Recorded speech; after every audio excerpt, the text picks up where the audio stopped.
good people? Rasati out here in Singapore, and thank you so much for joining into the Not Out podcast. I've been going on a bender with old movies lately, you guys, and I've been looking at some of the classics and going back to the 80s and all those cliche, cult favorites. Just for the hell of it, I thought it'd be interesting to go back and see what the messages were back then, and what was it that, was the moral of the story, so to speak. And I got caught to one of my favorites, The Field of Dreams. And obviously the one thing that he kept repeating was, if I build it, they will come. If I build it, they will come. So he went ahead and built a baseball field in the middle of a cornfield, and the ghosts came and they played, and it was amazing, which I thought was kind of funny. But even then, there is some truth to that. So you got to believe that the people will come towards you, right? And I've been trying to think of, how this, if you build it, he will come, or they will come, kind of fit into business. But I got to believe in myself more than everybody else believes in me. I gotta chase this dream to the point that people are thinking that I'm completely crazy, and so they leave me alone. I'm hoping that's the case. They'll leave me alone so I can actually build whatever it is that I think that I need to build. But even then, it's like, there were times where he doubted himself. He wondered if he was crazy. He wondered if he heard some crazy noises in the middle of the night and had just gone off the deep end for a moment, and he was ready to call it quits. And then he went ahead and completed, because he realized that this was the path. There was something here that could be fantastic beyond measure, and he almost lost everything in the pursuit of this dream. And that's kind of where I feel like I am.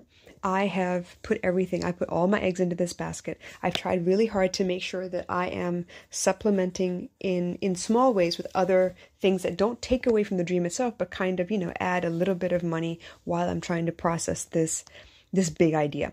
And I know that it's really important for you to stay ready for any opportunities that pop up, so that when the opportunity pops up, it's not then that you start putting things into place, or then start creating what you need to be able to say yes to the opportunity, but you're already ready. So I've noticed that along the way, throughout the years, I've had different ideas kind of pop up over and over again. The idea of teaching a class online, the idea of being able to sell digital downloads, but they come and they go, and then I don't do anything about them, because either I have something else on my mind at the time, or I don't think I have enough time to complete it the way that I want. But even then, I get sidetracked, right? And I haven't done the work that I should have been doing, that I could have been doing all this time, and building on the little successes that I have had. I know that the universe always comes through and lets me know, hey, this works and this doesn't work. They give me plenty of feedback, and then it's up to me to finesse the product, or change into a different direction so that it's more of what the audience wants. Now, gosh, the meditations went really well with Insight Timer, and that was a fluke shot. I was told, hey, you know what, you should do meditations. I didn't like my voice at the time. I didn't think I could do the meditations at all. And then push come to shove, once I did, everyone had great things to say about it. And then one person randomly said, hey, why don't you load them up on Insight Timer and see how they do? I loaded them up. It took them a couple of months to even approve it. And at that point, I'd forgotten that I'd uploaded all these 8 meditations. But since then, I got lots of feedback. I still get paid every month, about $10 right now, because I haven't put any more up there. But I still get paid. And I have thousands upon thousands of comments of what worked and what didn't work, what they liked and what they didn't like. And considering I didn't make it for that specific audience, I made it for a women's group. That was a private Facebook group at the time. I am amazed by the amount of feedback, but see, I didn't pursue that. I didn't go ahead and tweak based on the comments that I had so that I can make it a better product. Dumb, right? I know. So that's one thing that I let go, and I could have finished and made better, or made more of.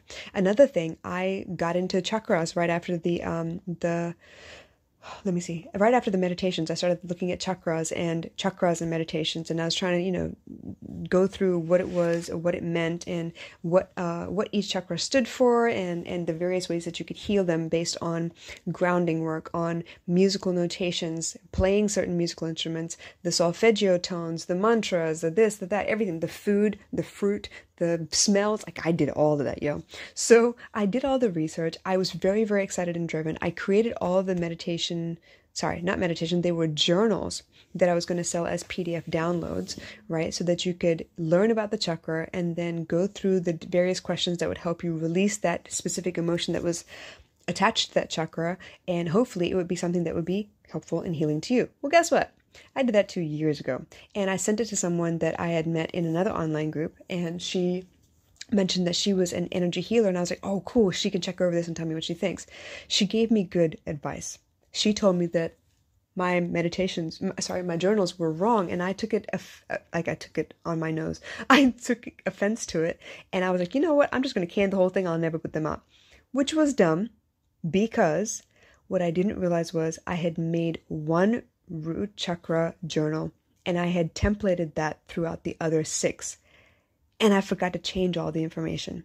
So while I thought I had everything done, it wasn't done. And she was right. They were wrong. I had a lot of root chakra information in most of the places. So guess what? This year I went back through and I looked at it and I was like, yo, I'm dumb. I should have gone back through and looked at those again and actually tested it for, the correct information and whatnot. So I fixed it and I put it back out there this year. So as you can see, if I had just stuck with the intuition when it came and really taken the feedback for what it was and not get all offended with my ego, I could have damn well sold PDF downloads 2 years ago, but that's okay. The time will come and I will still do it again. So they're up for sale at the moment, and I feel good about the fact that I've corrected it going forward.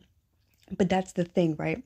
You get these insights along the way. You get business accounts that you come across on Instagram that kind of lift your spirits and make you feel like, oh my God, this is the next big thing. I want to be on this wave as well. I want to create like them. I want to do things like them. I want to, showcase content the way that they do. This is really great. And Gary Vaynerchuk has been amazing for that as far as my own career. And then this other account, Before 5 a.m., totally amazing content. And I love their graphics and the way that they've designed everything.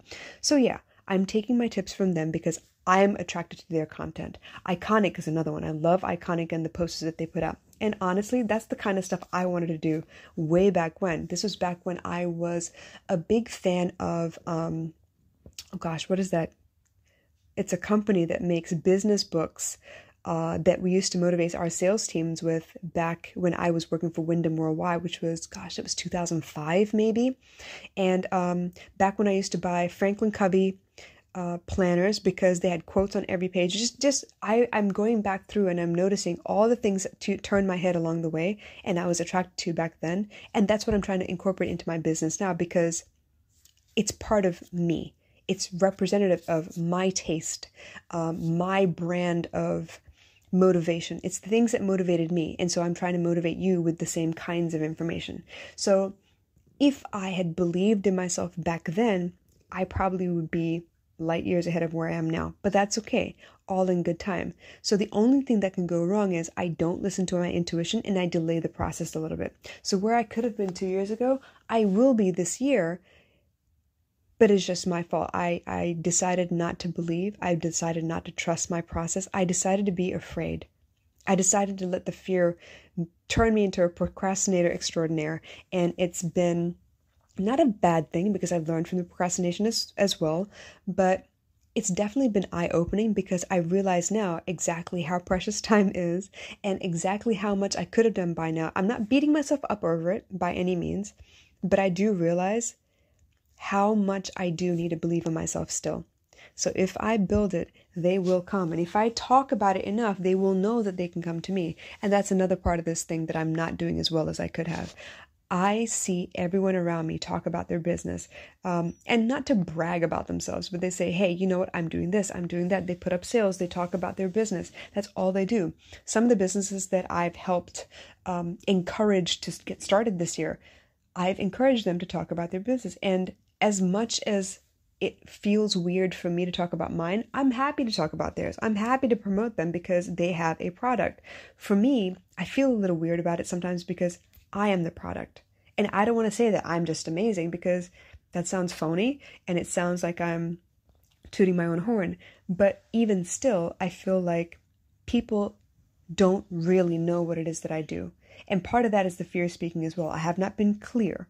I have not been forthright. I have not been just out there talking about, hey, I'm doing this. You want to buy it? Let me know. I'm doing this. You want to be involved? Let me know. I am creating a group that's a paid group. You want to be involved? Let me know. I do it once in a while when it's urgent. But if I started to do it every week without fail, the word would get out faster. And I know this but I'm also afraid on the back end that maybe it won't serve everybody. I also know that it's not meant to serve everybody, but that fear still has me a little worried and a little concerned and a little anxious, but that's part of the journey. That's part of my journey. I'm learning now that I can't afford to be afraid. I can't wait till the last minute to tell people, hey, I'm selling something. I need to be telling them every week. I need to be letting them know what I do every week. I'm really good at coming up with, game plan strategy for other people and their marketing. For some reason, I can't see the forest for the trees when it comes to my own business. I know what to do. It's just a matter of doing it. And that belief, man, that belief is that driving force. So if anything, you guys, I'm hoping you understand exactly what this process has been like for me. As silly as it seems, the belief should have been there the whole time. Deep down, yeah, I believe. On a daily basis, not so much, but I do believe. I love who I am. I love who I've become. I love everything that I've learned. And I do love those aha moments I see in people's faces or hear in their voices when I sit down and I talk to them. So I know I work as a product. It's about time I tell the world that I believe I work as a product. What do you think? All right, you guys, I'll catch you again soon. Bye.